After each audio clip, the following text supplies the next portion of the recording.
지난 시간에 우리가 이제 모세가 태어나고 또 애굽의 바로의 공주의 딸 손에서 자라게 된 그 사건을 보았습니다. 모세가 하나님 사람으로 자라가는 데 있어서 가장 큰 영향을 미친 사람은 그 어머니 요게벳입니다. 요게벳이 철저하게 신앙과 또 하나님의 말씀으로 그렇게 키웠던 것 같습니다. 믿음은 들음에서 납니다. 철저하게 하나님 사람으로 그 정체성으로 그렇게 만들어 갑니다. 오늘은 이제 모세가 장성하게 되고 미디안 광야로 왜 가게 되었는가, 그 떠난 이유에 대해서 아주 간략하게 기사가 나와 있는 내용입니다. 간단한 얘기 같은데 참 어렵다 하는 제가 생각을 했습니다. 오늘 본문 내용을 제가 잠깐 말씀드리면은, 모세가 이제 장성한 후에 동족을 보러 갑니다. 그리고 이제 우연히 동족이 그 애굽 사람에 의해서 학대를 받는 거, 맞아서 죽을 위기에 처해 있는 것을 봅니다. 그래서 이제 울분을 참지 못하고 그 애굽인을 죽입니다. 근데 그게 끝난 것이 아니고 그 다음 날 또 가서 보니까 이스라엘 사람끼리 싸우는 겁니다. 그래서 말리다 보니까 그 한 사람이 그럽니다. 네가 우리를 다스리는 자냐? 재판관이냐? 나도 죽이려고 하느냐? 그렇게 얘기합니다. 탈로가 났구나. 이제 그 사건이, 모세가 애굽 사람을 죽인 사건이 바로에게까지 전해지고, 그래서 모세는 일종의 망명을 합니다. 미디안 땅으로 떠나게 되는데 그 얘기입니다. 제가 오늘 먼저 여러분에게 질문을 드리려고 합니다. 여러분, 하나님께서는 분명히 저와 여러분을 향해서 큰 그림, 계획을 가지고 계십니다. 근데 그 계획이 어떤 걸까요? 여러분을 향한 하나님의 계획은 어떤 거라고 생각을 하십니까? 여러분도 그런 생각을 하시죠? 나를 향한 하나님의 뜻은 무엇일까? 아셔야 합니다. 분명히 아셔야 합니다. 내가 어떤 일을 할 때 이 일이 하나님의 뜻일까? 하나님의 계획 속에 있는 일일까? 그 우리가 어떻게 판단할 수 있을까요?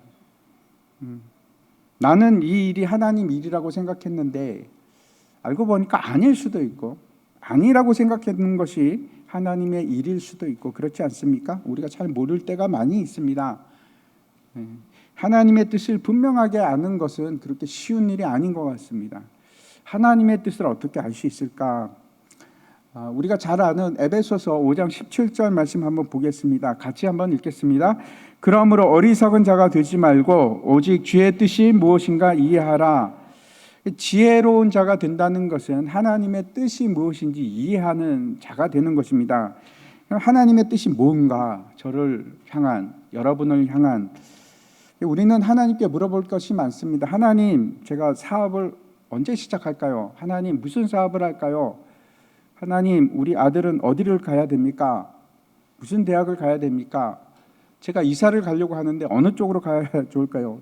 남쪽으로 갈까요? 동쪽으로 갈까요? 젊은이들 같으면, 하나님, 이 사람과 내가 결혼을 해야 됩니까? 내 배우자가 맞습니까? 이런 거 물어볼 수도 있지 않겠습니까? 하나님의 뜻을 물어보는 동기가 있습니다. 두 가지입니다. 두 가지 동기가 있는데, 하나는 그렇죠, 하나님의 정말 기뻐하시는 뜻을 따라 살고자 해서 하나님의 그 의도하신 것이 나에게 기쁨이 되기 때문에 내가 하나님의 뜻을 쫓아 살려고, 그래서 하나님께 물어볼 수 있습니다. 하나님, 내가 하나님 뜻을 따라 살기를 원하는데 하나님 뜻이 무엇입니까? 이렇게 물어볼 수도 있는데, 근데 또 다른 목적이 있을 수 있습니다. 이런 겁니다. 하나님, 어떻게 해야지 내가 편안할까요? 하나님, 어떻게 해야지 내가 그래도 돈을 좀 벌 수 있을까요? 하나님 뜻이 어디 있습니까? 내가 어떻게 하면 덜 수고할 수 있을까? 하나님, 내가 사고 치고 싶지 않은데 어떻게 하는 게 맞습니까? 어떻게 하는 것이 나도 좋고 하나님도 좋은 겁니까? 여러분 어떻게 생각하십니까? 여러분은 하나님께 간구할 때, 뜻이 무엇인지 물어볼 때 어떤 의도로 물어보십니까? 만약에 두 번째가 여러분의 의도라고 한다면, 하나님, 나도 좀 잘 살고 싶은데, 그건 하나님의 정말 뜻을 구하는 것이 맞을까요? 사실은 그렇게 물으면, 그렇죠, 점치는 거하고 뭐 다를 게 없습니다. 어떻게 하면 내가 잘 살 수 있을까 하는 것을 묻는 것은 하나님께 지금 하나님의 영광하고는 별 상관이 없을 수도 있습니다. 그렇죠? 사실은 그 속에 내가 있어서 내가 하고 싶은 욕심이나 내 열망 같은 것을 하나님께 묻고 있는지도 모릅니다. 제가 왜 이 말씀을 드리는가 하면 순수하게 내가 하나님의 뜻을 원하는 것이 아니라면 하나님의 응답을 받는데도 문제가 생기기 때문에 그렇습니다. 내가 아무리 물어봤자 내 마음이 순수하지 않으면 하나님의 음성이 깨끗하게 우리에게 들릴 리가 없습니다. 이 노이즈가 들어갑니다. 잡음이 끼기 시작하는데 그 잡음이 어떤 건가 하면 내 감정으로부터 나올 수도 있고 내 생각이 거기 묻혀갖고 나올 수도 있고 여러 것들 내 육체적 반응이 들어갈 수도 있고 그래서 섞여서 들리는 겁니다. 정확하게 하나님 뜻이 안 들리는 거죠. 노이즈가 끼는 겁니다. 이를테면 거룩한 목표처럼 그렇게 얘기를 하지만 사실은 그게 거룩한 목표가 아니고 그 속에 들어있는 내 기쁨과 내 영광이 얼마든지 내포되어 있을 수 있습니다. 이럴 수 있습니다. 목사라면 하나님 교회가 부흥하게 하여 주시옵소서 이렇게 기도를 하는데 그래서 하나님 영광 받아 주시옵소서. 근데 사실은 그 속에 자기 욕망이 얼마든지 들어갈 수 있습니다. 내가 큰 교회 목사가 되고 싶다 하는 그런 의도가 얼마든지 들어갈 수 있습니다. 그렇지 않습니까? 저를 부자로 만들어 주십시오. 저의 딸을 좋은 대학 보내주십시오. 그래서 하나님께 영광이 되기를 원합니다. 정말 하나님의 영광인가? 아니면 자신의 영광인가? 내 꿈을 이루려고 얼마든지 그렇게 할 수 있습니다. 제가 무슨 말씀을 드리는가 하면 하나님의 뜻을 정말 구하기를 원하시는가 하는 겁니다. 로마서 12장 말씀 한번 보도록 하겠습니다. 이거 같이 한번 읽었으면 좋겠습니다. 같이 읽겠습니다. 그러므로 형제들아 내가 하나님의 모든 자비하심으로 너희를 권하노니 너희 몸을 하나님이 기뻐하시는 거룩한 산 제물로 드리라. 이는 너희가 드릴 영적 예배니라. 너희는 이 세대를 본받지 말고 오직 마음을 새롭게 함으로 변화를 받아 하나님의 선하시고 기뻐하시고 온전하신 뜻이 무엇이지 분별하도록 하라. 뭐라고 하고 말씀합니까? 하나님의 선하시고 기뻐하시고 온전하신 뜻이 무엇인지 분별하라. 명령이죠. 분별해야 됩니다. 어떻게 분별할 수 있을까? 하나님의 뜻을 도대체 우리는 어떻게 분별하는가? 1절에는 뭐라고 합니까? 지금 분명히 하나님의 선하시고 기뻐하시는 온전한 뜻을 분별하라고 하는데 1절에 뭐라고 합니까? 1절에 먼저 너의 몸을 거룩한 산 제물로 드리라 이렇게 말씀하고 있습니다. 산 제물로 드리는, 온전히 바치라는 거죠. 이게 무슨 뜻일까요? 어떻게 하면 내가 하나님 앞에서 내 삶이 하나님이 받으시는 거룩한 산 제물이 될까요? 순종입니다. 완전한 순종. 하나님 앞에서 내 의지가 아니고 하나님의 뜻에 내 모든 것을 완전히 굴복시키는 일, 그것이 핵심입니다. 키입니다. 그 뜻을 아는 것은, 하나님의 뜻을 아는 것은 그 뜻에 순종한다는 전제가 들어가 있는 겁니다. 그렇죠? 내가 하나님의 뜻을 알아서 순종하지 않는다면 무슨 하나님의 뜻을 아는 것이 무슨 필요가 있겠습니까? 그래서 내가 하나님의 뜻을 안다는 것은 그 뜻에 내가 순종한다는 그 의미가 들어있는 겁니다. 순종입니다. 만약에 내가 순종하지 않는다면 하나님께서 알려주실까요? 그런 마음이 없는데. 두 번째입니다. 뜻을 알기 위해서 필요한 일이 있습니다. 2절에 뭐라고 말씀을 합니까? 이 세대를 본받지 말고 오직 마음을 새롭게 함으로 변화를 받아서 세상 사람처럼 살지 말고 변화랍니다. 우리는 원래 세상 사람처럼 그렇게 살던 사람입니다. 흑암에 있던 사람들인데 그러지 말고 변화를 받아서 거듭난 사람으로, 영의 사람으로, 성령의 사람으로 살라는 겁니다. 이게 두 번째입니다. 이게 하나님의 뜻을 분명하게 알기 위한 조건입니다. 내가 순종하고자 100% 순종하는 마음과, 두 번째는 성령 충만해서 성령으로 살아가는 사람이 될 때 우리가 하나님의 그 거룩하고 기뻐하시고 온전하신 뜻이 무엇인지 우리가 분별할 수 있는 능력이 생기는 겁니다. 제가 말씀드리고 싶은 것은 하나님의 뜻을 잘못 이해하는 것이 우리에게는 언제나 일어납니다. 내 뜻하고 그렇죠. 막 이게 혼합이 되고 내 생각이 막 들어가서 하나님의 뜻이 막 왜곡이 될 수가 있습니다. 우리가 언제든지 하나님 뜻과 그 계획을 벗어나서 얼마든지 앞서갈 수도 있고 하나님의 뜻과 시와 방법을 벗어나서 살 수 있다는 말입니다. 이해하지 못해서 하나님의 뜻을 이해하지 못해서 엉뚱한 방향으로 갈 수도 있고 그런 생각을 가지고서 오늘 모세 얘기로 다시 돌아갔으면 좋겠습니다. 이제 모세가 장성한 사람이 되었습니다. 오늘 본문 11절 말씀인데 11절 제가 한번 읽겠습니다. 모세가 장성한 후에 한 번은 자기 형제들에게 나가서 그들이 고되게 노동하는 것을 보더니 어떤 애굽 사람이 한 히브리 사람 곧 자기 형제를 치는 것을 본지라. 장성한 후에라고 되어 있는데 이 장성한 후에라는 것은 이제 물리적으로 육체적으로 어른이 됐다 하는 것보다 더 큰 의미입니다. 어떤 사람이 되었다 하는 건가 하면 책임을 지고 어떤 결정을 내릴 수 있는 사람이 됐다. 그걸 이제 장성한 사람이라고 말하는 겁니다. 사도행전에서는 이때가 몇 살이라고 얘기를 하는가? 똑같은 그 내용을 가지고 몇 살이라고 할까요? 40세가 되었을 때라고 합니다. 공자는 자기 자신의 나이가 이제 40이 되었을 때 불혹이라고 이름을 붙였습니다. 유혹에 흔들리지 않는 나이가 되었다 이런 뜻이겠죠. 그 다음에 50이 되었을 때는 지천명, 내가 하늘의 뜻을 알게 되었다. 그리고 이제 60이 되었을 때는 이순이라고 합니다. 그 전에는 남들 말 잘 안 들었는데 60이 되니까 남들을 들을 수 있는 귀가 생기는 겁니다. 그래서 남들의 말도 그렇구나 귀 기울여서 듣는 자가 되었다. 이게 이제 이순인데 모세는 어쩌면 아직 40이라서 그 하늘의 뜻이 무엇인지 하나님의 뜻이 무엇인지 정확하게 이해하지 못하고 있었던지도 모르겠습니다. 모세가 장성한 후에 한 번은 자기 형제들에게 나갔다. 이렇게 기록이 되어 있는데 사실은 한 번은 이라는 말은 원어에는 없습니다. 저게 이제 첨가된 의역입니다. 그래서 왜 저렇게 했는지 잘 모르겠지만 원래 의도는 어떤 건가 하면 이렇게 되어 있습니다. 모세는 장성했다. 그리고 모세는 나아갔다.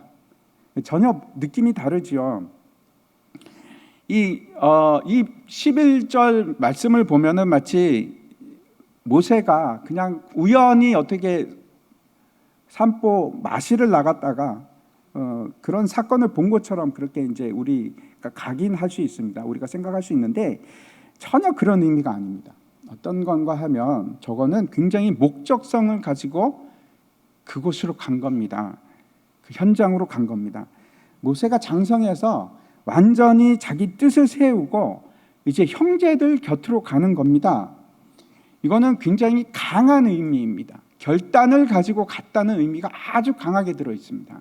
그냥 시간이 나서 그냥 어떻게 보다가 본 사건이 아닙니다. 왜 갑자기 그러면은 형제들에게 갈 마음이 그런 강한 생각을 가지게 되었는지 사도행전 7장 말씀 한번 보시면 이렇게 되어 있습니다. 나이가 40이 되매 그 형제 이스라엘 자손을 돌볼 생각이 나더니 한 사람이 원통한 일을 당함을 보고 보호하여 압제받는 자를 위하여 원수를 갚아 애굽 사람을 쳐 죽이니라. 모세가 40이 되었을 때 이제 결단을 내리게 된 겁니다. 나는 앞으로 무엇을 위해서 살 것인가? 나는 어떻게 살아갈 것인가 하는 결단입니다. 분명히 모세는 그 어머니 요게벳을 통해서 어릴 때부터 신앙 교육을 받고 하나님 말씀 교육을 받은 사람입니다. 이제 그래서 하나님의 뜻이 무엇인지, 하나님의 계획이 무엇인지 잘 알고 있습니다. 그게 어떤 겁니까? 하나님께서 아브라함과 이삭과 야곱에게 약속했던 일, 4대 만에 너희를 돌아오게 하고 가나안 땅을 너에게 다시 주겠다 하는 약속입니다. 그걸 마음에 품고 있는 겁니다. 우리가 비록 노예로 살아가지만 하나님께서 분명히 해방시켜 주신다고 했고 가나안 땅으로 나를 이끌 거라는 그 확신을 가지고 있는 겁니다. 그리고 그 일을 이제 시작하는 겁니다. 모세가 살던 그 당시 상황에 대해서 제가 잠깐 말씀을 드리면 지난 시간에 얘기했던 거와 같이 모세를 그 나인강에서 건진 사람은 핫셉슈트라는 그 바로의 딸인데 나중에 바로가 됩니다. 여자 바로. 심지어는 남자 이 수염을 여기다가 붙이고 있을 정도로 대단한 여장부입니다. 저 이제 왼쪽에 있는 사람이 핫셉슈트 여왕입니다. 굉장히 저게 실제하고 굉장히 가까울 수 있습니다. 왜냐하면 그 미라 때문에. 그리고 이제 그 옆에 있는 저거는 룩소르에 있는 건가? 그런데 저거 굉장히 유명한 건물입니다. 아이다 오페라를 저기서 찍기도 했는데 저기가 그 핫셉슈트가 지은 건데 자기와 자기 아버지 투트모스 1세를 위해서 그 죽음 시체를 위해서 만든 신전입니다. 자기를 위한 신전입니다. 저 밑에 묻혀 있다고 그런 얘기를 제가 들은 적이 있습니다. 아무튼 투트모세가 자녀를 낳았는데 핫셉슈트가 첫 번째고 그 다음에 또 낳았을까요? 아니요. 무남 동녀 외딸입니다. 아들을 못 낳았습니다. 저게 혼자입니다.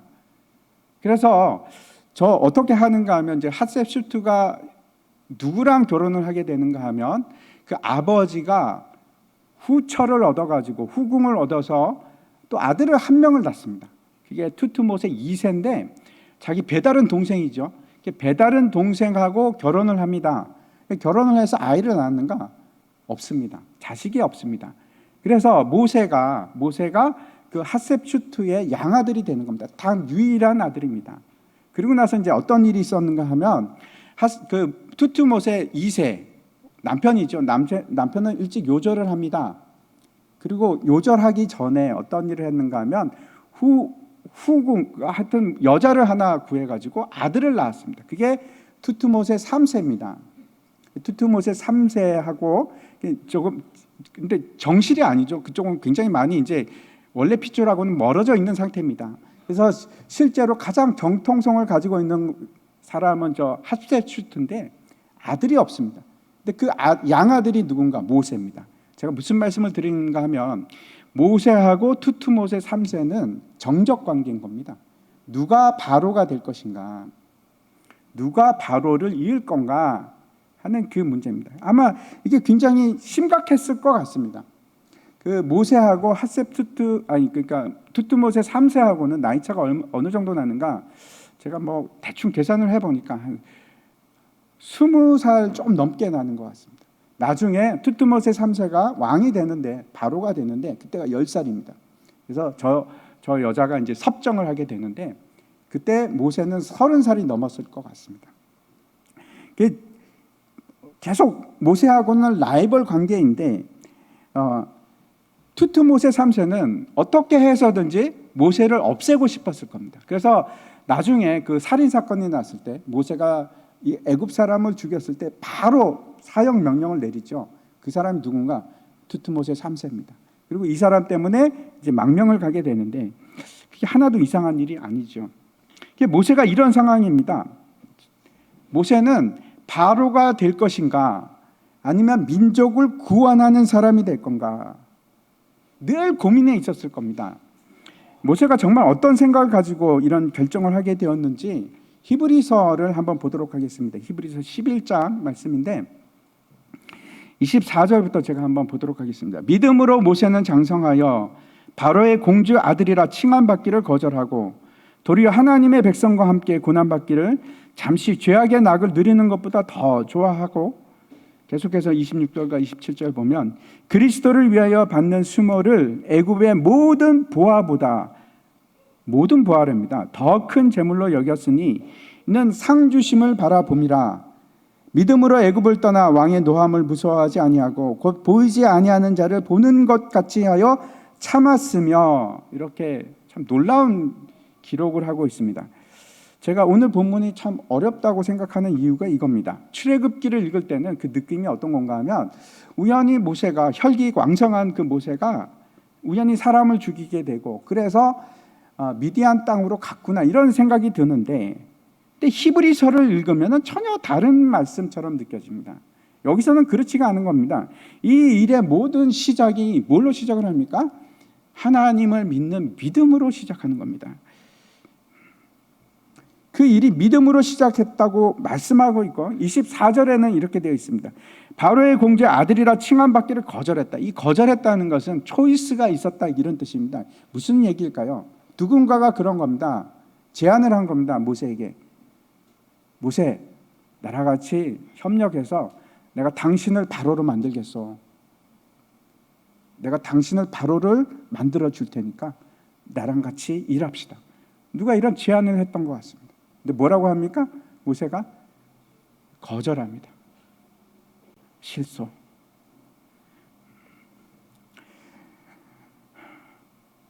그게 택했던 것이 뭔가 하면 오히려 하나님의 백성과 함께 고난받는 것을 택합니다. 이게 도대체 어떻게 된 일인가? 모세가 만약에 바로가 되지 않는다고 할지라도 모세는 어떤 사람입니까?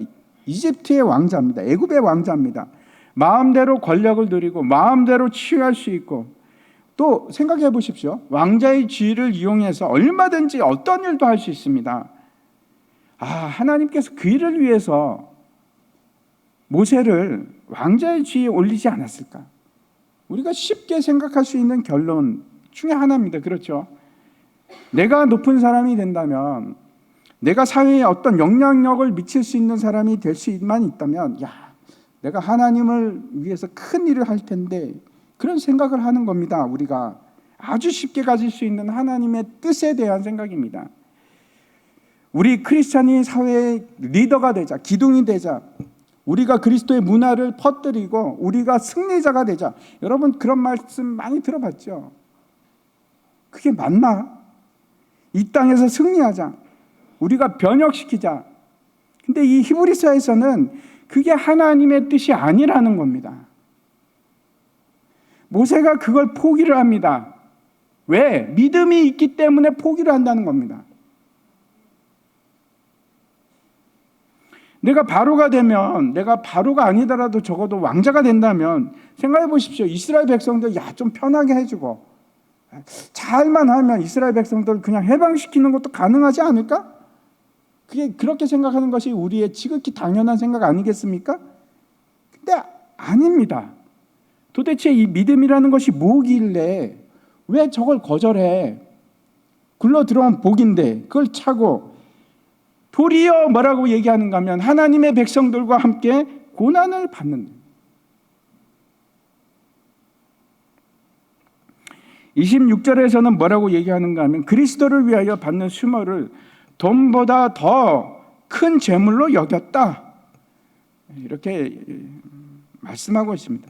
모세에게 있어서는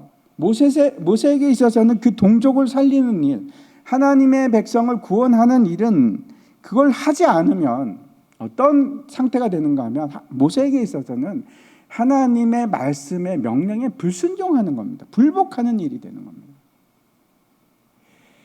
그리고 그 동족, 하나님의 백성을 살리는 일이 도대체 뭐라고 하는가 하면 그들과 같아지는 것으로부터 시작합니다. 내가 왕이 돼서 그들과 동떨어진 삶을 살면서 명령을 하고 그게 구원이 아니라 그런 것을 구원이라고 하지 않고 그들과 같아지는 겁니다. 예수 그리스도의 이 땅에 오심을 한번 생각해 보십시오. 예수님께서 그런 삶을 사셨습니다. 예수님이 임마누엘 하나님이 되셔서 이 땅에 오셨는데 그의 백성과 함께 지내시고 함께 고난을 당하시고 함께 고통을 당하시고 모든 환난에 동참했다라고 성경이 기록하고 있습니다. 그게 임마누엘 하나님입니다. 생각해 보십시오. 하나님이 이 땅에 오셨는데 그냥 왕으로 계시면 되지. 왜 지극히 낮아지고 비천해져서 죄인의 모습으로 이 땅에 오시고 그것도 모자라서 실제로 죄인의 모습으로 십자가에서 죽으셨는가? 임마누엘 하나님이 되시기 때문에 우리를 구원하시기 위해서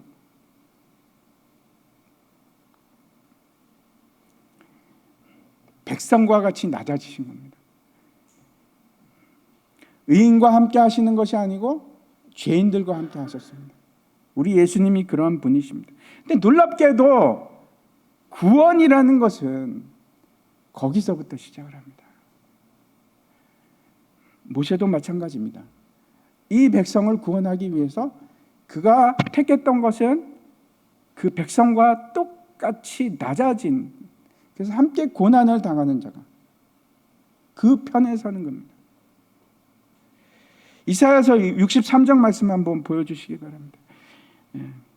제가 읽겠습니다. 그들의 모든 환난에 동참하사 자기 앞에 사자로 하여금 그들을 구원하시며 그의 사랑과 그의 자비로 그들을 구원하시고 옛적 모든 날에 그들을 드시며 안으셨으나, 이사야 선지자가 뭐라고 말씀하는가 하면 그리스도는 그들의 모든 환난에 동참하신 분이시다. 임마누엘 하나님은 그런 겁니다. 내가 편할 때 나와 함께 하시고, 내가 상태가 괜찮을 때, 예수 잘 믿을 때 그때만 함께 하시는 하나님이 아니고, 내가 고난 중에 있을 때, 내가 죄인 되었을 때 함께 하는 사람입니다. 그분이 예수 그리스도입니다. 우리도 똑같은 임무를 받았습니다. 우리가 떨어져서 높아지는 사람이 아니고 예수 그리스도와 함께 완전히 낮아져서 그의 백성이 되는 겁니다.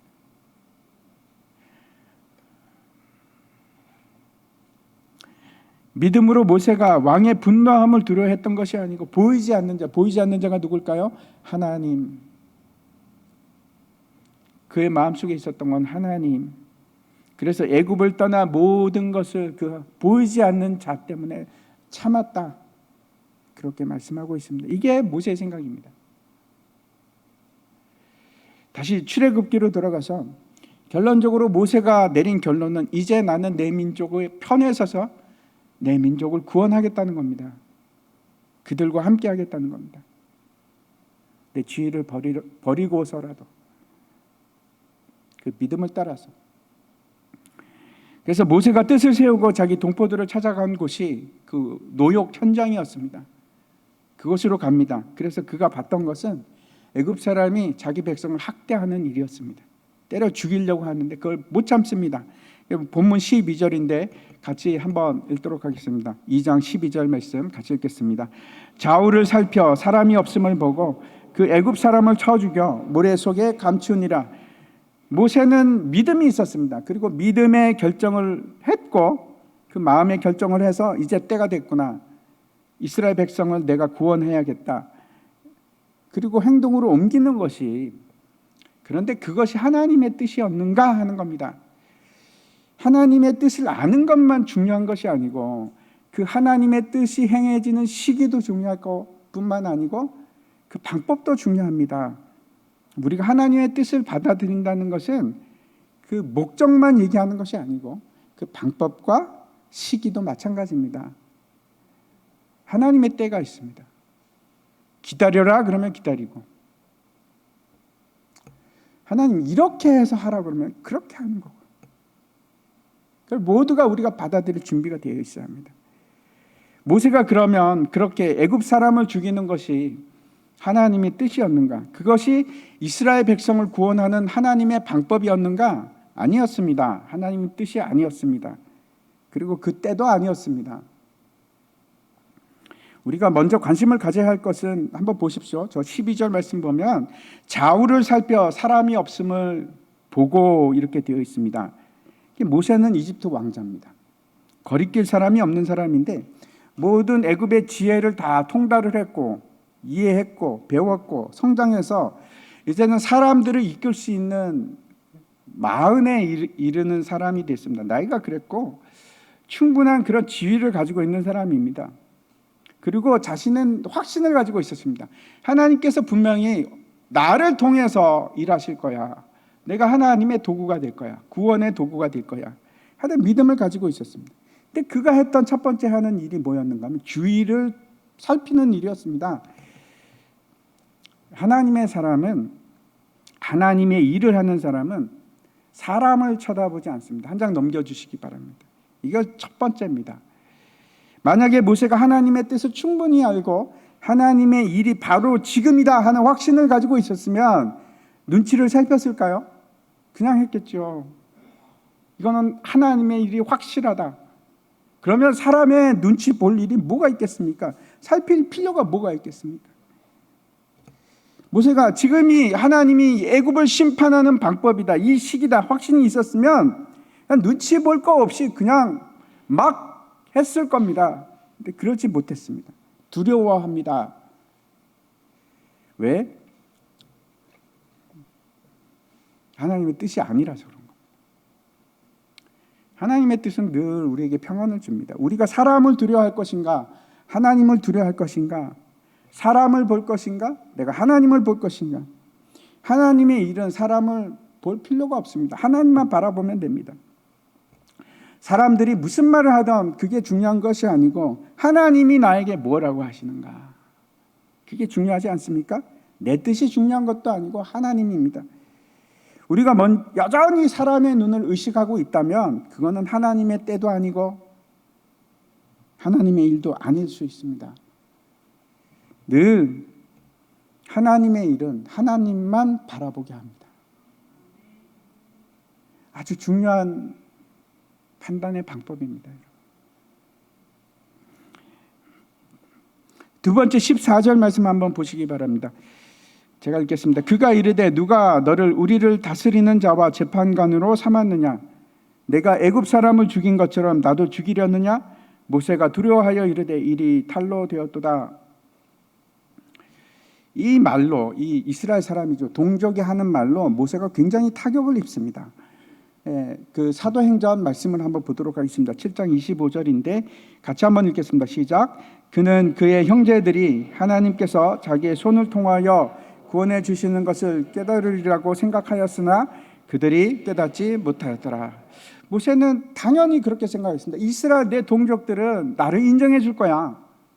내가 지도자라는 것을 알 거야. 나를 통해서 하나님께서 일하시는 거 분명히 알지. 왜 모르겠어? 이렇게 생각한 겁니다. 충격을 받습니다. 당신이 우리를 다스리는 자, 당신이 재판관 맞아? 나를 또 죽이려고 그러는 거 아니야? 이 말 때문에 충격을 받아서 저 사도행전 뒤에 가면은 이것이 미디안으로 가게 되는 큰 그 중요한 이유가 됐다, 이렇게 기록을 하고 있습니다. 모세는 모든 사람이 다 자신을 인정해 줄 줄 알았는데 다른 사람들도 다 그를 통해서 하나님께서 역사하실 줄 알 것으로 생각했는데 그렇지가 않은 겁니다. 아무도 모세를 인정해 주지 않습니다. 우리는 대부분 인정받기를 원하는 그런 인정 욕구가 있습니다. 그렇죠? 어쩌면 모세는 어릴 때부터 그런 상황 속에서 자라왔는지도 모르겠어요. 관심을 받을 수밖에 없는 존재로. 근데 하나님께서는 그런 사람을 통해서 일하지 않으십니다. 인정받기를 원하는 사람을 통해서 하나님의 일은 이루어지지 않습니다. 하나님께서는 언제나 알아서 하나님의 영광을 취하십니다. 사람의 인정이나 영광이 아닙니다. 뿐만 아니라 정말 하나님의 때가 되고 하나님의 일이 진행이 된다면 하나님께서 어떤 일을 하시는가 하면 사람들의 마음도 움직이기 시작합니다. 반드시 그렇습니다. 혼자서 일하지 않습니다. 모든 하나님의 놀라운 일들, 하나님의 교회의 부흥을 포함해서 보십시오. 혼자서 일어납니까? 아닙니다. 하나님께서 사람들을 일으키십니다. 함께 일하게 하십니다. 함께 불러 일으키십니다.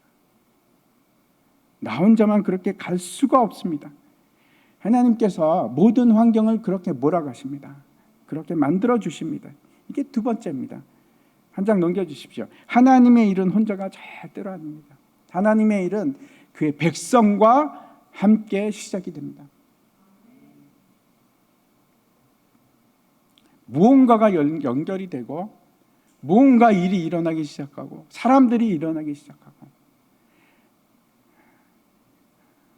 어떻게 말로는 설명할 수 없는 그런 기저가 형성이 되기 시작합니다. 하나님의 일입니다.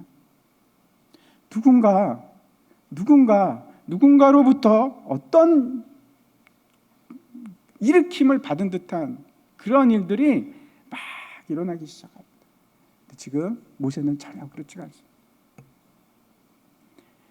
다시 한번 기억하십시오. 하나님의 일은 함께하는 사람들이 있습니다. 세 번째 말씀 보겠습니다. 15절 말씀 한번 보도록 하겠습니다. 바로가 이 일을 듣고 모세를 죽이고자 하여 찾는지라. 모세가 바로의 낯을 피하여 미디안 땅에 머물며 하루는 우물 곁에 앉았더라. 모세가 했던 살인이 바로에게 모세를 죽일 수 있는 구실이 됩니다. 모세는 지금 어떤 사람인가 하면 애굽 사람을 쳐 죽일 수도 있는 그런 자신이 있는 사람이고 힘이 있는 사람입니다. 뭔가 할 수 있을 것 같은, 내가 뭔가 이룰 수 있을 것 같은, 그래 한번 해보자. 하나님께서 그런 모세를 살인자로 만드십니다. 아무것도 할 수 없도록. 하나님께서 일하시는 사람은 힘 있고 능력이 있어서 자기 힘으로 무엇인가 할 수 있는 그런 사람이 아니고, 힘 빠진 사람, 아무것도 할 수 없는 사람. 주님이 움직이지 않으시면 저는 아무것도 아닙니다 라고 고백하는 사람. 하나님이 사용하시는 사람입니다. 약한 자를 들어서 쓰십니다. 강한 자가 아닙니다. 비천한 자를 들어서 쓰십니다.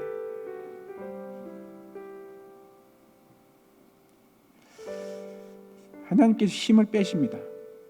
모세의 힘을 빼십니다. 내가 이집트의 왕자로서 내가 힘을 가지고 지위가 있는 채로 내가 뭔가를 해보려고 했는데 하나님께서 막으십니다. 모든 것을 다 차단하십니다.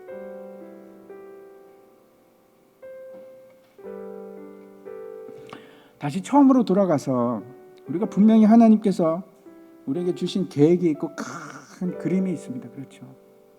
저뿐만 아니고 우리 모두에게 계획을 가지고 계십니다. 근데 그 계획이 뭘까요?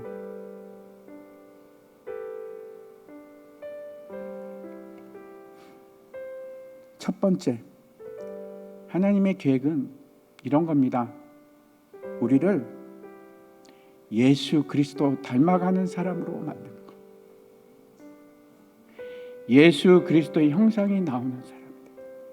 그게 하나님의 큰 그림이십니다. 우리를 점점 더 거룩하게 만들어가는 것.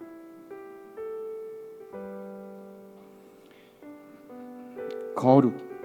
그때 하나님께서 그렇게 되어갈 때 하나님께서 하나님의 일에 사용하기 시작합니다. 두 번째, 하나님께서 우리에게 가지고 계신 큰 그림이 있습니다. 계획이 있습니다. 뭘까요? 첫 번째는 내가 예수 그리스도 닮아가는 거였는데, 두 번째는 예수 그리스도와 동행하는 거. 너희는 내 안에 거하라. 우리가 예수 그리스도와 동행하는 것은 내가 예수 그리스도 안에 거하고 그리스도가 내 안에 거하고, 그게 동행하는 겁니다. 그게 예수 그리스도 안에 거하는 거. 제가 이제 한 목사님께서 설교하는 것을 들었는데 이런 말씀을 하셨습니다. 하나님, 제가 무슨 일을 하면 좋을까요? 우리가 흔히 하는 기도의 질문입니다. 하나님께. 하나님, 어떻게 하면 좋겠습니까? 근데 하나님께서 뭐라고 말씀하시는가 하면 그리스도 안에 거하라. 하나님, 제가 어떤 대학을 가면 좋겠습니까? 하나님께서 뭐라고 하십니까? 그리스도 안에 거하라. 하나님, 제가 이 사업을 시작을 해야 됩니까? 말아야 됩니까? 하나님께서 뭐라고 하시는가 하면 그리스도 안에 거하라. 하나님, 내가 이 사람과 결혼을 해야 됩니까? 말아야 됩니까? 하나님께서 뭐라고 하시는가 하면 그래, 그리스도 안에 거하라. 그게 하나님의 대답입니다. 모세는 자기가 뭔가 할 수 있다고 생각했습니다. 자신은 그런 능력이 있다고 그렇게 생각을 했습니다. 그렇지 않습니다. 진짜 능력은 거기에 있지 않습니다. 하나님께서 우리에게 요구하시는 능력은 예수 그리스도의 형상이 우리를 통해서 드러나는 겁니다. 내가 예수 그리스도를 잉태하는 겁니다. 그리고 내가 예수 그리스도 안에 거하는 것. 그게 하나님께서 우리에게 요구하시는 것. 그것이 하나님의 큰 그림입니다. 제가 이 오늘 본문을 어떻게 전달할 수 있을까 너무나 쉽지가 않고 지금도 잘 모르겠습니다. 어떻게 해야지?